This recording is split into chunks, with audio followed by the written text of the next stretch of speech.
Ada yang tahu legenda kerajaan Dahomey yang pasukan perempuannya sangat pemberani dan kuat, yang bikin Marvel terinspirasi? Sebelum lanjut, kita bumper dulu.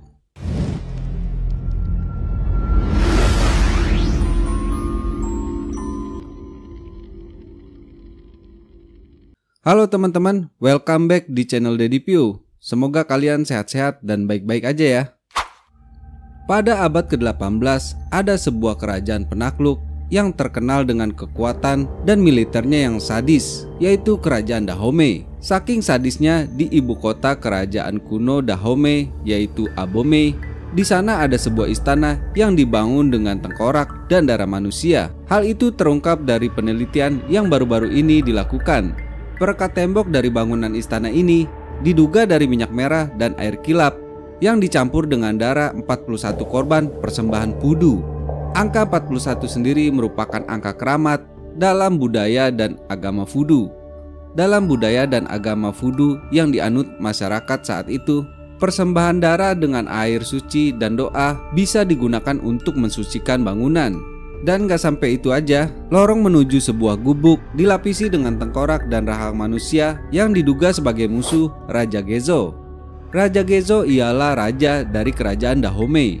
Bahkan tatanya sendiri nih dibuat dari tengkorak 4 pemimpin dari wilayah yang sudah ditaklukkan.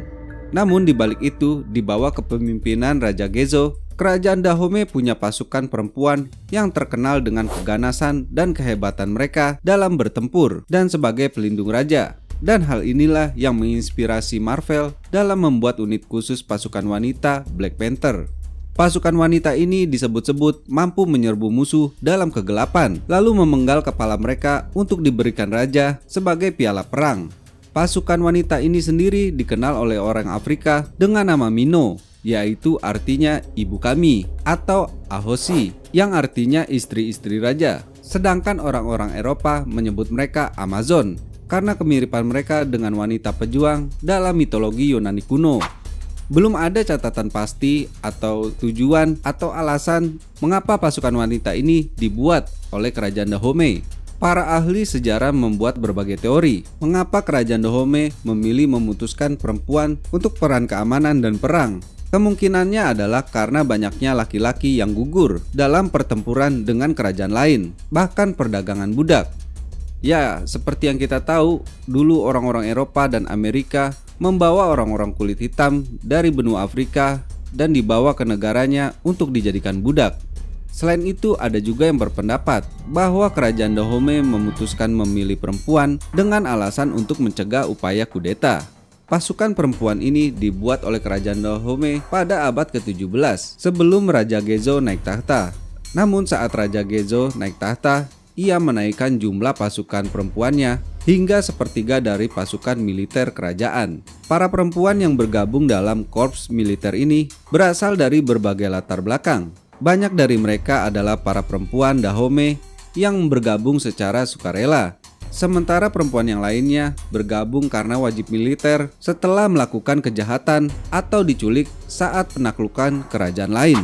Meskipun latihan pasukan wanita ini sangat keras dan bisa mengakibatkan kematian, tapi itu tidak menyurutkan perempuan-perempuan Dahomey untuk bergabung menjadi pasukan wanita. Karena dengan status menjadi prajurit wanita kerajaan punya keuntungan yang sangat banyak, yaitu mereka akan ditempatkan di istana kerajaan dan diberi makanan, alkohol, tembakau, dan punya budak sendiri dan imbalan lainnya. Lalu ketika mereka keluar di depan umum, mereka akan ditemani oleh seorang pelayan yang berjalan di depan mereka sambil membunyikan bel. Hal ini berfungsi sebagai pemberitahuan kepada warga bahwa seorang pejuang wanita sedang lewat, dan orang-orang biasa seperti warga harus memberikan jalan. Dan laki-laki juga harus mengalihkan pandangan mereka alias nggak boleh ngelihat langsung para pejuang wanita ini. Pasukan wanita ini dikenal dengan keganasannya dan kekuatannya yang luar biasa saat bertempur dengan kerajaan-kerajaan lain. Hingga kerajaan-kerajaan lain banyak yang takluk di tangan pasukan wanita ini. Namun, saat kedatangan kolonial Prancis pada abad ke-19, mereka harus berhadapan dua kerajaan di Afrika dan Prancis sekaligus. Mungkin saat itu Prancis menghasut kerajaan-kerajaan lain untuk merebut kerajaan Dahomey. Hingga pada tahun 1890 dan 1892, tepatnya pada bulan November, kerajaan Dahomey akhirnya jatuh ke tangan Perancis dan korps pasukan wanita ini akhirnya dibubarkan.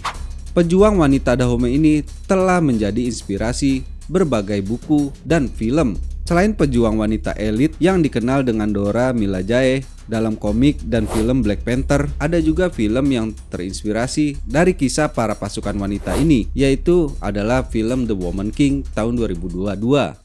Nah, sekian dulu video ini. Silahkan like kalau kalian suka video ini, dan jangan lupa subscribe untuk update-update video terbaru dari channel ini.